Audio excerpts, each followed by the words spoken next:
Morgan. Vijay Antony హీరోగా వచ్చిన latest movie ఇది.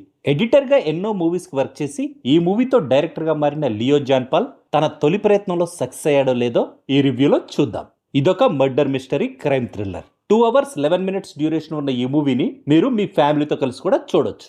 హైదరాబాద్లో జరుగుతున్న సీరియల్ కిల్లింగ్స్ గురించి తెలుసుకున్న ఏడీజీపీ ధృవ ఈ మర్డర్స్ వెనక ఎవరున్నారో కనుక్కోవడం కోసం చేసే ఇన్వెస్టిగేషనే ఈ మూవీ బేసిక్ స్టోరీ. తను చేసిన ఇన్వెస్టిగేషన్లో హంతకుడిగా తాను అనుమానించిన అరవింద్ అసలెవరు, ఆ అరవింద్ ద్వారా తను ఎలాంటి నిజాల్ని తెలుసుకున్నాడు, సీరియల్ కిల్లింగ్స్ చేస్తున్నదెవరు, అసలు ఎందుకు చేస్తున్నారు, ధృవ గతానికి ఈ కిల్లింగ్స్ కి ఏమైనా సంబంధం ఉందా?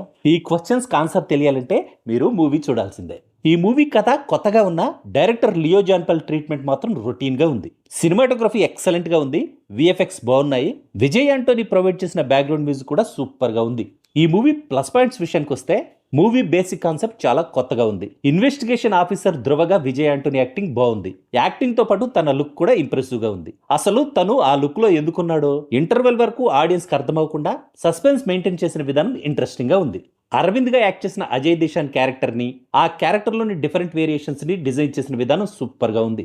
సెకండ్ హాఫ్ పై క్యూరియాసిటీని క్రియేట్ చేసేలా ఉన్న ఇంటర్వెల్ ట్విస్ట్, సెకండ్ హాఫ్ లో గ్రిప్పింగ్ గా ఉన్న స్క్రీన్ ప్లే, క్లైమాక్స్ లో రివీల్ అయ్యే ట్విస్ట్లు ఈ మూవీకి ప్లస్ పాయింట్స్. ఇక ఈ మూవీ మైనస్ పాయింట్స్ విషయానికి వస్తే హీరో క్యారెక్టర్ ని పర్ఫెక్ట్ గా డిజైన్ చేయకపోవడం, సముద్రకన్ క్యారెక్టర్ అసలు ఎందుకుందో అనిపించేలా ఉండడం, ఫస్ట్ హాఫ్ లో వచ్చే లవ్ ట్రాక్ బోరింగ్ గా ఉండడం, మూవీ ఎండింగ్ కూడా ఆర్డినరీగా ఉండడం, అసలు ఎలాంటి ఎంటర్టైన్మెంట్ లేకుండా మూవీ మొత్తం సీరియస్ గా రన్ అవడం, కిల్లింగ్స్ వెనుకున్న మోటివ్ కూడా అంత స్ట్రాంగ్ గా లేకపోవడం ఈ మూవీకి మైనస్ పాయింట్స్. ఫైనల్ గా చెప్పాలంటే రొటీన్ ఇన్వెస్టిగేటివ్ థ్రిల్లర్ లా అనిపించిన ఈ మూవీ నాకైతే యావరేజ్ అనిపించింది. ఈ జాన్రా మూవీస్ నచ్చే వాళ్ళు థియేటర్స్ లో ట్రై చేయొచ్చు. ఓటీటీలో రిలీజ్ అయ్యాక చూడడం ఇంకా బెటర్ అని నా suggestion. That's all in this review friends. మళ్ళీ నెక్స్ట్ రివ్యూలో కలుసుకుందాం. Thank you for watching.